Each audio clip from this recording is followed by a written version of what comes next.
Hi hello everyone, welcome back to village update channel. మనం వచ్చేసి అయితే శ్రీ వెంకటేశ్వర స్వామి కొలువై ఉన్న చిలుపూరు గుట్ట దగ్గరికి అయితే మనం రావడం జరిగింది. అప్పుల బాధ భరించలేక శ్రీ వెంకటేశ్వర స్వామి అసంతటి వాడే గుట్టరాళ్ళలో మధ్యలో అయితే దాక్కోవడం జరిగింది. అది ఎక్కడో కాదు, మన తెలంగాణ రాష్ట్రంలో మన చిన్న పెండాల దగ్గర నుంచి లోపలికి వెళ్ళాలి చిలుపూరు గుట్ట అనేసి అయితే ఒకసారి ఇక్కడ చూడండి, పూర్తిగా చూడండి. మీకైతే వెంకటేశ్వర స్వామిని కూడా చూపించడం జరుగుతుంది. అయితే పూర్వపు అప్పు కారణంగా వెంకటేశ్వర స్వామి అయితే కుబేరు నుంచి తప్పించుకోవడానికి ఈ మధ్య కొండలను అయితే దాచుకోవడం జరిగింది అనేసి అయితే ఇక్కడ స్థల పురాణం చెబుతుంది. ఒకసారి చూడండి, అంత దూరం పైకి అందరూ ఎక్కలేరు కాబట్టి శ్రీ వెంకటేశ్వర స్వామి యొక్క పాదాలను ఇక్కడ తీసుకొచ్చి అయితే అందరూ దర్శించడం జరుగుతుంది.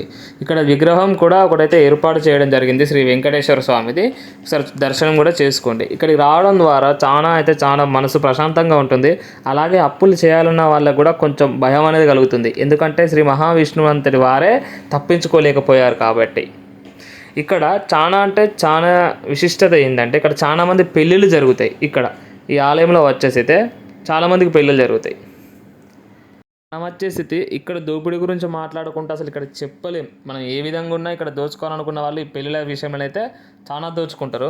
ఎందుకంటే ఇక్కడ నేనైతే అనుభవం ఉన్నా కాబట్టి మీకు చెప్తున్నా, కేర్ఫుల్గా ఉండండి.